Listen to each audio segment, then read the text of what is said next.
believe there are 4 attendees. Yes, so you are now live on YouTube, so you can start whenever you're ready. Okay. I'm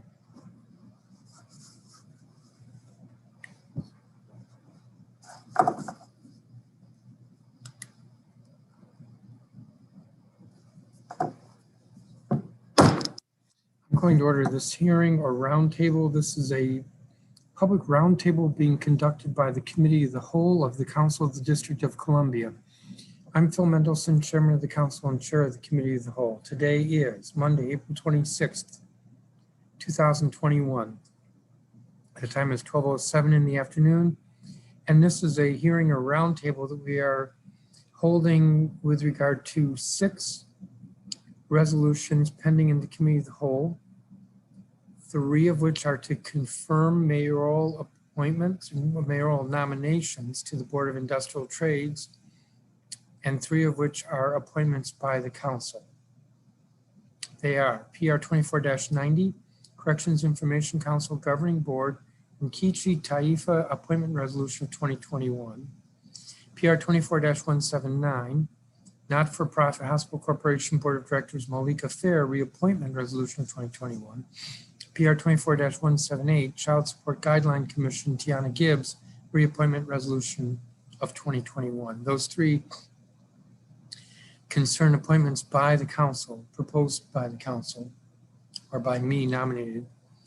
The other 3 are nominated by the mayor and are before us for confirmation. PR 24-136, Board of Industrial Trades, Alex Lemu, confirmation resolution of 2021. PR 24-137, Board of Industrial Trades, Garth Granum, confirmation resolution of 2021.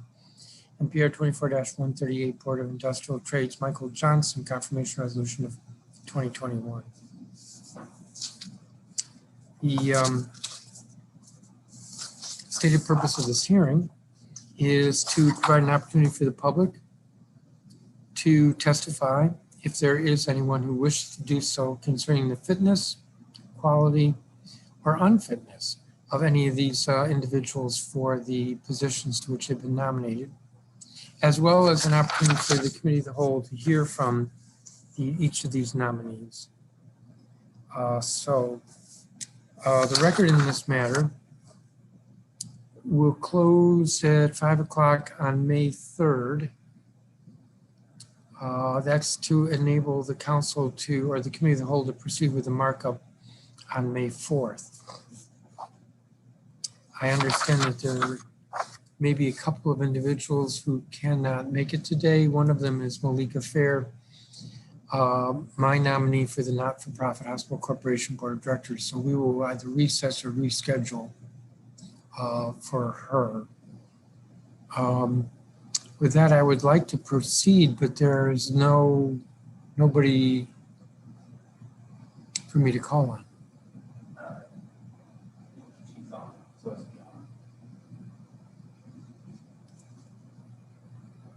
Just a moment.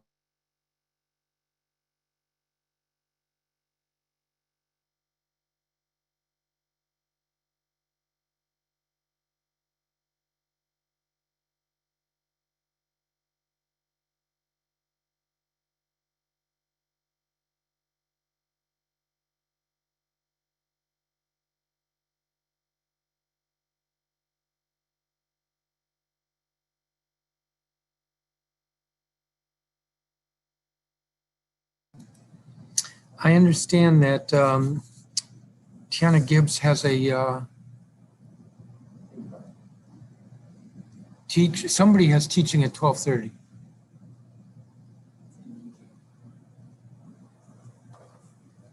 All right, I'm a little confused here. Ms. Gibbs, do you have to be somewhere at 12:30, or is that Ms. Taifa? That's me, Ms. Taifa, and I'm sorry I stepped away for a moment, so my apologies. Well, why don't we begin with you? Thank you. You've been nominated by me for reappointment to the Corrections Information Council. And I'll have some questions for you, then I'll let you go, and then I'll hear from Ms. Gibbs. Thank you so much. So please proceed. Okay, so I'm Nikichi Taifa. I am the principal and CEO of the Taifa Group LLC. I have a long history with respect to criminal justice, federally as well as in the District of Columbia. I served for 16 years as advocacy director for criminal justice for the Open Society. And prior to that, I served as legislative and policy counsel for the American Civil Liberties Union. And I was the founding director of Howard University School of Law's Equal Justice Program. Under my leadership, I convened the Justice Roundtable, which is a coalition of organizations promoting criminal justice reform nationally. My coalition was the catalyst behind the Second Chance Reentry bill, the federal bill that passed in 2008, as well as the Fair Sentencing Act, which reduced the disparity between crack and powder cocaine in 2010. And we were the catalyst behind the Obama administration's clemency initiative, which resulted in the release from incarceration of over 1,700 people. So when I was first appointed to the Corrections Information Council, I was very thrilled to be able to bring my services and my expertise to this very critical agency of the District of Columbia. Over the past year, as everyone knows, we have been involved in a COVID crisis. And, as a result, many of the functions that we are required to do, we've been doing virtually as opposed to in person, such as inspections and the like. We did complete an inspection in December of the District of Columbia facility and made several recommendations. And we just recently completed MOU, a memorandum of understanding with the Bureau of Prisons with respect to just how we will proceed. So I would just like to be put forth to answer any questions, Chairman, that you or the other members of the council may have. Thank you. First, do you have a written statement? I don't have a written statement. Okay. So then I can't ask you to give me a copy. I can, however, provide my my resume and bio. I believe we have that Okay. because we would have filed that with the resolution. Let me look real quickly.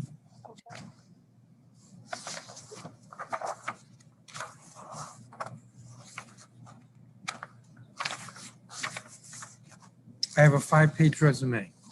Okay.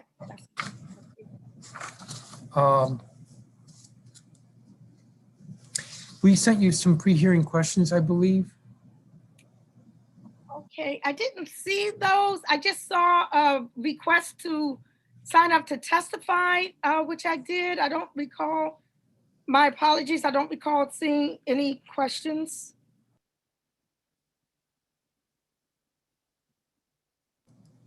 All right, we can resend them.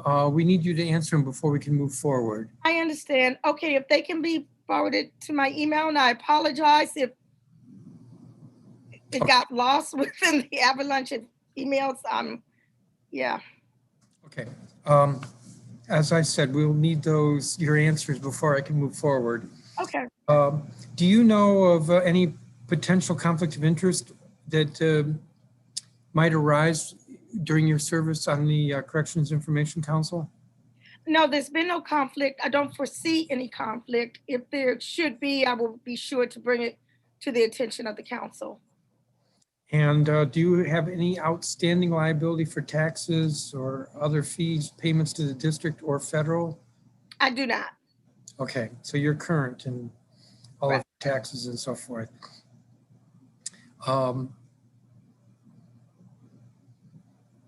Has the Corrections Information Council been in conversation with the Department of Corrections regarding the lockdown at the jail? Yes. As you know, there's been a medical stay in place order, I guess you could say, since March of last year. Our last inspection was in December, around at the end of December, where we were able to go in physically, not myself, but staff of the Corrections Information Council. We made several recommendations with respect to outside recreation in terms of the district residents, and the creation of a system of distribution of tablets distributed to so that the residents can have opportunities for widespread use, and also the importance of the implementation of technology to improve the connectivity of tablets throughout the facility. So that's been the And was the department receptive to those recommendations? We made detailed findings. I'm just trying to recall from last meeting. I don't recall any recalcitrance or anything along those lines with respect to that. I would recommend that Board Chair Charles Thornton or Director Isaac would have more current detailed information with respect to that. The last I know is that recommendations were made, and I don't see any reason why our recommendations would not have been favorably acted upon. As I said, we did just recently sign an MOU as well that will govern any issues that we have going forward. Okay. The lockdown at the jail's been in the news over the past week, and it is of concern because confinement for 23 hours a day in a cell is extreme, usually safe for solitary confinement, and it's not good on a long-term basis for inmates. Yeah, we are extremely concerned about that. And I apologize for not having the most current information at this point. I've been involved with the Chauvin trial over the past couple of weeks and verdict and all of that. But yes, thank you. The Bureau of Prisons has contracted for a new halfway house in the district. You may be familiar with it or aware of it. Yeah. RDC would operate its 300-bed facility on Minnesota at Benning. What role, if any, do you see the Corrections Information Council having to ensure that the core DC's halfway houses run more effectively and humanely than Hope Village? Yes, absolutely. I know there's been controversy over the contract with the new facility. One of the main problems is that we don't have a place right now for district residents to go. They have to go to Baltimore or something along those lines. We also have people who are just released right into the streets without having to go through a process. So speaking personally, I'm very much looking forward to that facility coming online. And when it does, I know that the Corrections Information Council will fulfill its duties to ensure that the standard of care that they are providing is comports with what is true and what is correct. And along those lines, really want to be part of the engagement with communities and neighborhoods across the district, for them to see that persons who are returning are part of the family, are part of the District of Columbia family. And we should not be apprehensive in terms of having our family return to our communities. One of the main problems with the problems that are noted with a very large facility is because neighborhoods don't want these facilities in their areas. So it's like a catch-22 type of situation. The smaller facilities, which were the case several decades ago before, pardon my term, gentrification, were basically shut down, shall I say. And so the only alternatives are multi-bed type of facilities.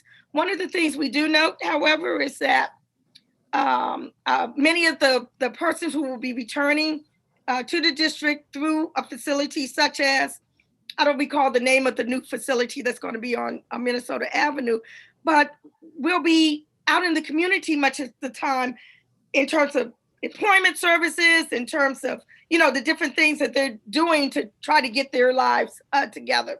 And we just need a mind shift. I'm just going to say a mind shift in terms of the recognition that these are part of our families and they need to have the best opportunity possible for their reentry processes. And it's my hope as an individual, as a native Washingtonian and lifelong resident of the District of Columbia, as well as an appointed commissioner on the Corrections Information Council, that we do all that we can to afford them that opportunity. So you do see a role for the CIC with I regard do. to Oh, absolutely. standard of care there. I'm sorry, it's part of our mandated duty, just as it was with respect to the oversight of Hope Village. What challenges has the CIC faced during your term, and what issues do you think the CIC needs to address moving forward?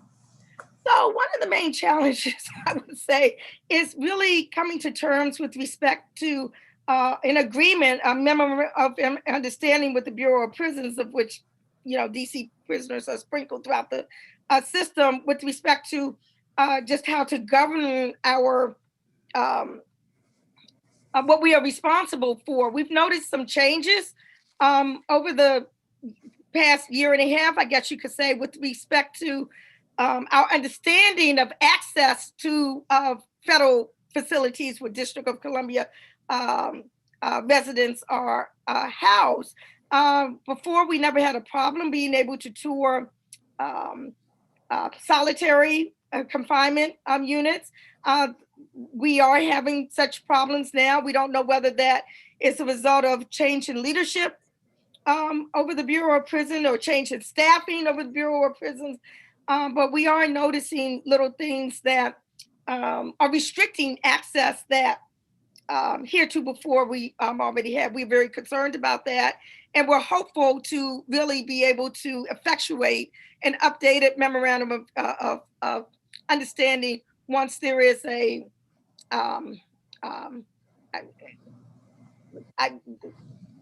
actual head of BOP that we know will be the head of the BOP.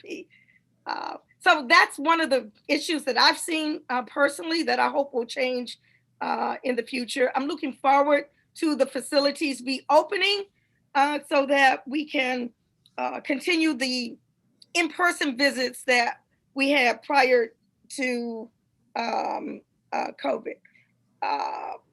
Yeah. So the MOU would be updated to clarify access.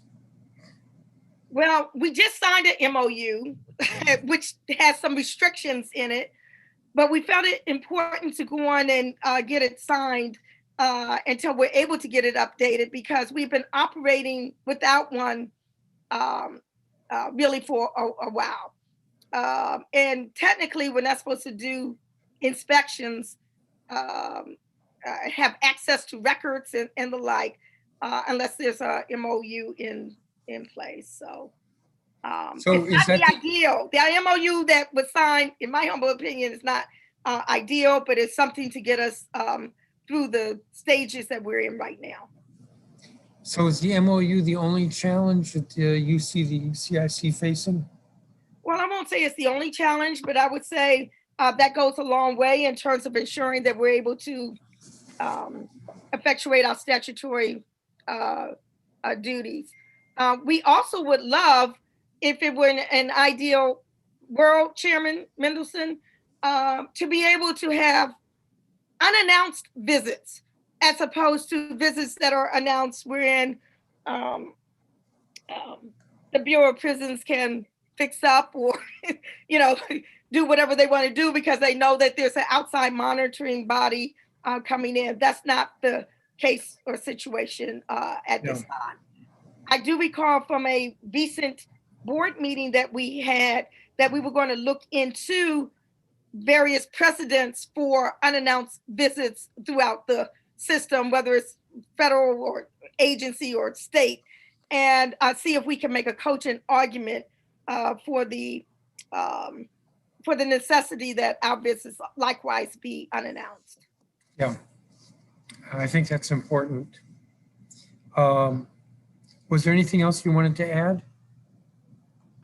No, I don't think so at this time, other than the fact that I have been very impressed with the staff of the CIC, which includes formerly incarcerated persons. I've been very impressed with the director and very impressed with the chair of our board. And it is my hope that I will be reappointed. So I'll be able to continue in the capacity that I have been, and that in the hopeful likelihood that soon restrictions will be lifted so we can resume in-person visits, that I can continue that as well. Okay, I'm going to let you go. The Blainstone will send you the questions again. Okay, thank you. Back to us in the next couple of days. That would be great. I will submit the responses to them in writing, and thank you very much. Sure. And thank you for your service since you were first appointed. And if we have any further questions, we'll let you know, but get those answers back. And thank you so much. Will do. Thank you. And I'm sorry I have to leave prematurely. That's okay. Let's turn to Tiana Gibbs. Good afternoon, Chairman Mendelson. Good afternoon. Thank you for waiting. No problem. When you're ready, I have a statement, a written statement from you. Yes. Good afternoon. My name is Tiana Gibbs, and I would like to thank the council for nominating me for appointment to the District Child Support Guideline Commission. It would be an honor and a privilege to serve on the commission for another term. I was initially appointed to the Guideline Commission in December 2017, and I served on the commission until December 2020. And I've accepted the nomination to serve another term for 3 reasons. I'm passionate about the importance of child support to familial well-being, and I'm knowledgeable about the child support system and the laws that govern it. And finally, I'm excited about the opportunity to serve the District of Columbia. So I'll just briefly expound on each of these reasons. So first, I'm passionate about the importance of child support to familial well-being. Child support is critical to helping lift families out of poverty and facilitating involvement of both parents in a child's life. And studies have shown that child support is important to the well-being of children and families. And there's also harm to children and families when the child support process doesn't produce optimal results because orders are too high, too low, or not adjusted when circumstances change. That's why it's imperative that the process for establishing and modifying child support orders is fair and accurate, particularly in light of the economic challenges that district residents are facing as a result of the COVID-19 global health pandemic. And the Child Support Guideline Commission plays a central role in ensuring that the child support process produces outcomes that benefit children and families. And second, I'm knowledgeable about the child support system and the laws that govern it. Over the last 13 years, I've developed expertise about the child support system nationally and in the district. I was an attorney at the Legal Aid Society of the District of Columbia for almost 9 years. And during my time at Legal Aid, I represented custodial parents and non-custodial parents in child support cases. And I engaged in reform of the child support system in the district. I helped establish the Child Support Resource Center, where attorneys from Legal Aid and Bedford City provide same-day representation to child support litigants at DC Superior Court. And in my current role as Associate Professor of Law and Co-Director of the General Practice Clinic at UDC Law School, I've continued to represent parents in paternity and child support cases, and I've also engaged in scholarship about paternity and child support. In 2019, I published an article that examines the voluntary acknowledgement of paternity process in the district and nationally. Reappointment to the Child Support Guideline Commission will provide me with a meaningful way to continue to use my skills and experience to serve children and families in the district. I'll bring a unique perspective to the commission. For every change that is proposed to the Child Support Guideline, I will be able to consider the change and how it would impact custodial parents seeking child support, non-custodial parents paying child support, third-party caregivers, and children and families living in poverty. I've worked closely with these populations. I know their stories, they're my clients, and I'm their advocate. And finally, I'm excited about the opportunity to serve the District of Columbia. I've lived in the district for over 13 years. I'm currently a resident of Riggs Park neighborhood in Ward 4, and I take great pride in the fact that I live, work, and attend church in DC. My children attend a DC public charter school, and my family and I, we consider ourselves truly in and for the city. And my service on the Child Support Guideline Commission will afford me with an opportunity to use my skills and experience to serve the district, which is a city that I love. So I'm excited about the work ahead, and I'm happy to answer any questions that you have about my background and interest in serving on the Child Support Guideline Commission. Thank you. Thank you, Ms. Gibbs. So we sent you pre-hearing questions. Did you get them? I did, and I returned them to Mr. Stum. Okay. A couple of the questions that we had asked, but I always ask at a hearing is, are you current in your taxes and other liabilities owed to the district and federal governments? Yes, I am. And do you know of any potential conflict of interest that you would that might come up with your service on the commission? I do not. The statute governing the commission states that it shall hold a public meeting at least annually to receive oral written comments from members of the bar or the public. I'm not sure the commission has met since March of 2019. Do you know what the thinking is there? The commission reconvened meetings earlier this month. April 1st, 2021 was the first meeting. There was an additional meeting, a second meeting on April 15th, 2021. And then we have later meetings scheduled in May, and we're trying to schedule in June as well. And I've been attending as an unappointed citizen of DC to keep up with the work of the commission. But the challenge has been we lost our chair of the commission in May of 2020. The chair resigned due to personal and professional obligations. And so we currently don't have a chair of the commission. There's a staff person of the Child Support Services Division of the Office of the Attorney General is convening the commission in her role in the policy section there. And so she's been organizing the members, and it's just been challenging in light of people's increased busyness during the pandemic with, some of us are schooling children at home in addition to working. So our hours are not aligned. And we have some judges on the commission as well who are on the bench for much of the day. So it's difficult to hold meetings, but we are committed to doing that and have had 2 this year so far. Do you know who appoints the chair? Is that the mayor? I think the mayor appoints the chair. So there has been discussion in the commission meetings as to whether or not a current member would like to be chair and get reappointed by the mayor, or whether it'd be a new person. There are names that have been submitted, and I think that the process is working its way to get new members appointed because we're not fully convened in members, but also a chair.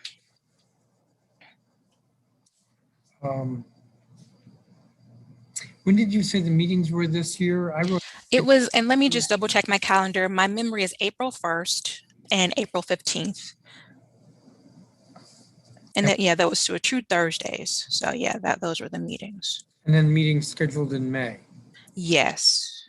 And I'm not exactly sure of that date. It's later in May. I'll just check. They've been on Thursdays. 20th? I don't see one for the 20th. I'm not seeing the May meeting, but I know that we did schedule one, or we were in the process of trying to. Sorry, it's actually a Friday, May 21st. The 20th was a conflict for some people. So it's May 21st at 3:30 p.m. Okay.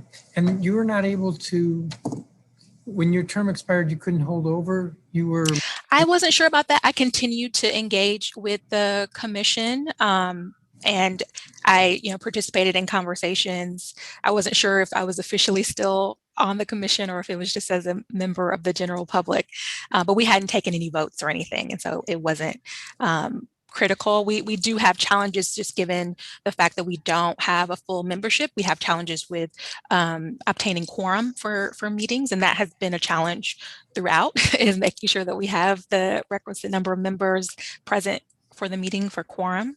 And so I participate. I don't know if I was counted in the quorum officially because we don't have a chair. I think those sorts of things we're not really able to keep our eye on as well as we would want. So at any event, the lack of a public hearing last year is not affecting the schedule this year. The commission is meeting. That's right. That's right. Good. Do you know when you have to submit recommendations again to the council? I'm not sure. We have a member of the council who's been coming to the meetings, who's been keeping our eye on how the calendar works and, you know, the terms and things of the council. And so I think someone is focused on that. And the names, that the April 15th meeting, we discussed that the names were in the process of being submitted, and, you know, the bios and background information of the people recommended. I believe we have at least one person who expressed interest, who we reached out to as a commission to invite them to join us. Good. I don't have any other questions for you. Okay, thank you. So you sent your answers, I did. so I just need to look for those. Thank you so much. Thank You're you welcome. for your service so far. Thank you. And I mean, the work of the Guideline Commission is important. It's not noticed readily by very Yes. people, except practitioners. And, Right. and the commission really set the district in a good way, in a different way, years ago when it first recommended the guidelines, and then it's just a matter of keeping them up to date. So. Right. And we are engaging with an economist to do that very thing, to evaluate the numbers of the guideline. And so the next meeting, I think the next 2 meetings, the economist will join us for those meetings. So we're have our eye on updating the numbers there. Good. Well, thank you so much. You're welcome. Take care. I'm going to, you're excused, and I'm going to see if there's the members of the Board of Industrial Trades. Okay. Thank you, Chairman. Thank you.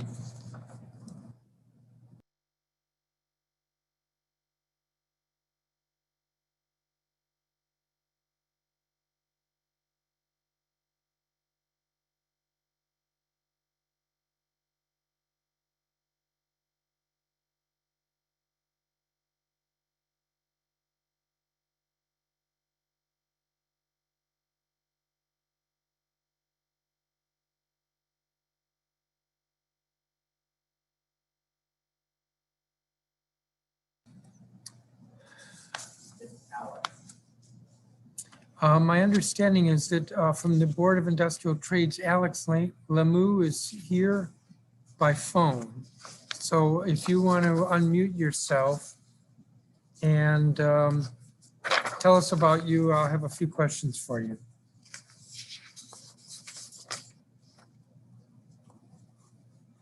You are still muted.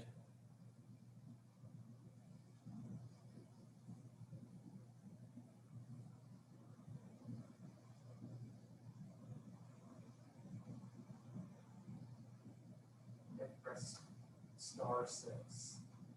I believe to unmute, you have to press *6.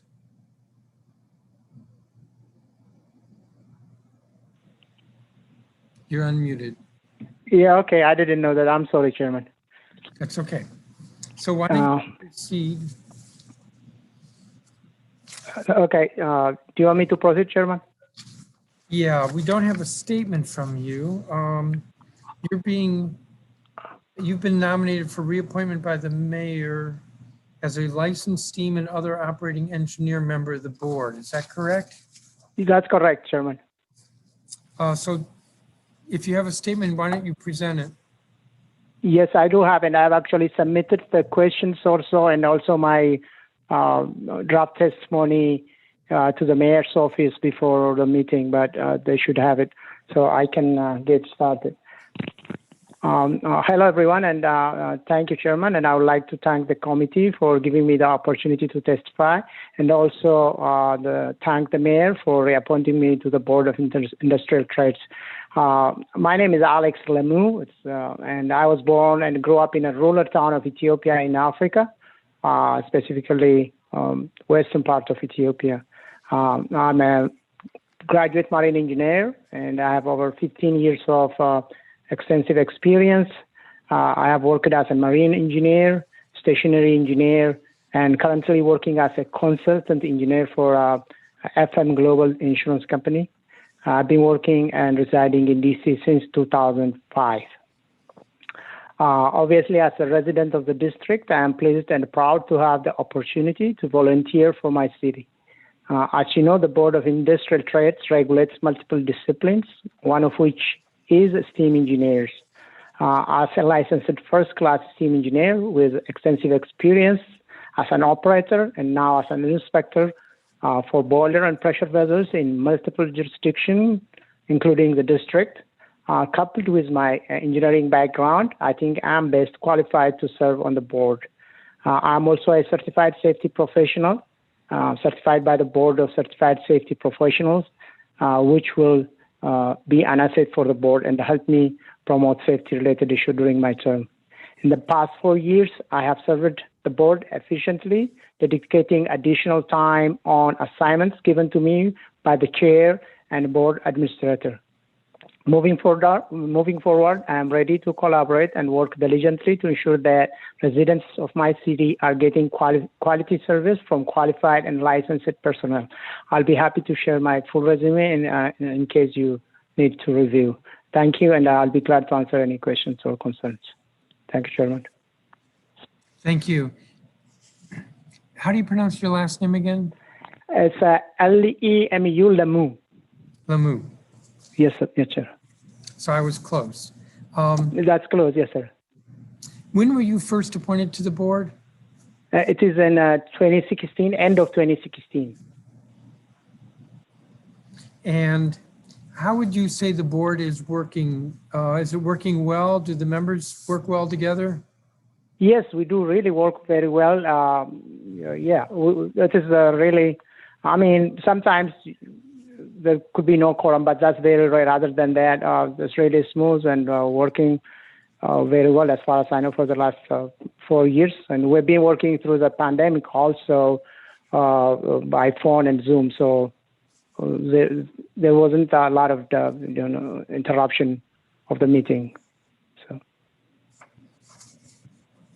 it's a 3-year term, 4-year term. It was a 3-year term, but then I think due to pandemic, the 2020 was kind of, I did serve, but it was on the transition to this second term. So, but it was a 3-term, yes. You had perfect attendance in 2018 and 2019, but in 2020 last year, you missed 4 meetings? Yes, it's just related to pandemic issues, you know. I think that it must be related to that. Other than that, I normally attend really. Okay. What kind of, are there any controversies before the board? I wouldn't call it a controversy, but there are issues that needs to be resolved regarding the steam engineer requirements. Some things are not really clear in the language. So we are working on that where the engineers and the owner of the plant interpret it differently, how the law applies. I can give you a specific example. Say we have a first-class steam engineer, and the requirement on it says like the steam engineer, first-class engineer should be there continuously. It's called a continuous presence. That means he cannot leave the plant. If he cannot leave the plant, that means the owner is supposed to pay him, you know, as long as he's there, but he can't go out and, you know, do something else or help out or have additional thing to do, which, you know, that kind of stuff is there where we have to clear it out. So there are some issues. Any other issues? It's not an issue, but if you have seen that I've submitted to the, I mean, there are things which we need to improve, like, so my expertise is in steam and boiler side, so I would just talk about that. But we regulate multiple disciplines like HVAC, electrical, plumbing, asbestos. But the thing I saw in the last in the last 3 years, what is missing is so you have the engineers, so, and then you have the plant where they operate. So the OPLAT, the licensing branch, has the data of the engineers. They know how many engineers we have, first class, third class, third class, fifth class. We have all the data, how many engineers we have in the city. But we don't know how many plants require engineers. So there could be plants which require engineers, but they don't have engineers right now. So they could be running with unqualified personnel probably. So we don't have exact data from the other side, like the plant side, where the boilers and the machineries are running, to say that, hey, we're doing a good job because, see, we have so many plants in the district, everybody is licensed in that plant. So there is nothing to compare there because we are missing the other half of what we need to know, to see if we are really, doing what we are supposed to do, if that makes sense. Who can get you that information? Okay, so the other jurisdictions, say Virginia and Maryland. I'm also, like I said, I'm also a commissioned inspector for boilers and pressure vessels, and there is something called a jurisdictional line. There is a third-party platform where inspectors in those jurisdictions can go in and see what plant has what, like how many equipment, which equipments are there. You can just punch in and bring it up, and you can see. So some of the jurisdictions, like the neighboring jurisdictions, Maryland and Virginia, use that platform. It's a third-party platform where everybody knows what is there. In DC, I understand they have their own DCRA has its own database, but it is not really effective because I don't think they know how many equipment they have in the city, to be frank. So there is no way, there is no real-time data for us from DCRA because my guess is they're using the old system where, the inspectors go out and then register a couple of equipment and they come back and put it in the system. So it's really, I think that's what is working. That's the database they're working off, but that's really, it's not efficient, it's not effective. But, this one is like, it's a third-party platform, everybody signs on it. And I can say 75% of U.S. states are on that platform. So who has what equipment and what's required. So say as an inspector, when I go out and do my inspection for insurance company for my job, I need an engineer to be there. I need the engineer to be licensed because that way I know that the plant is being operated safely. But if I come to DC, you kind of don't know because there is no data from the district, but we do report to the district whatever we see out there, but it's not really efficient. It's not even close. I don't even use the word efficient. It's just not there. So that is missing. So that is another puzzle which is missing, and it's really fixable. But I don't know if DCRA wants to do it, or I don't know who should do it. But because that's not the responsibility of the board, because we are regulating only the license part, not the equipment part.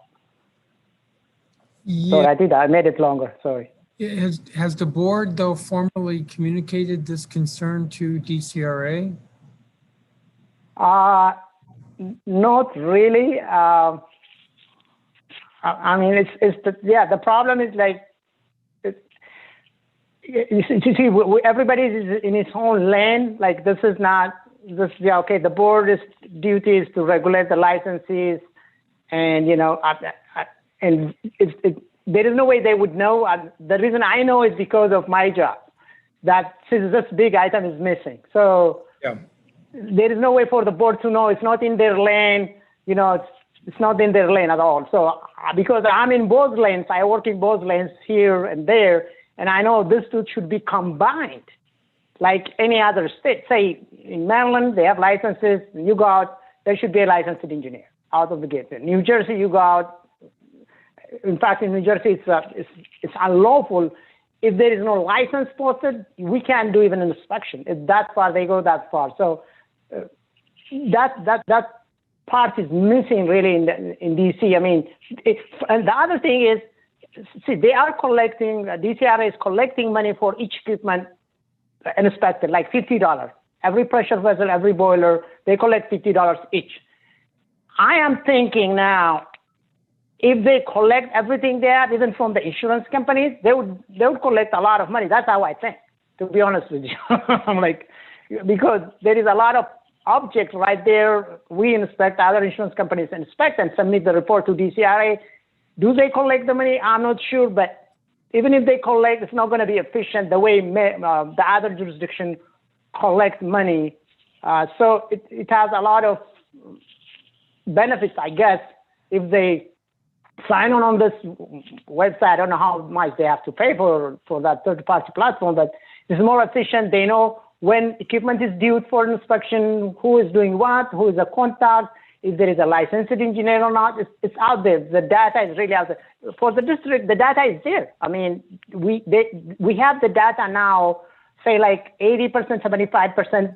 That platform has the data. It's that DCRA is not plugged into that data. I don't know if they charge them to plug in. Sorry, I think I took a lot of time.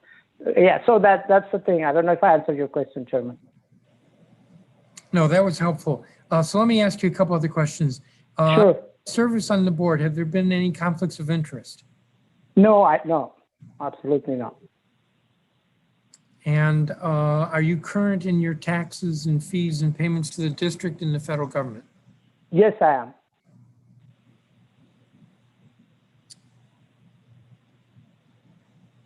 Okay.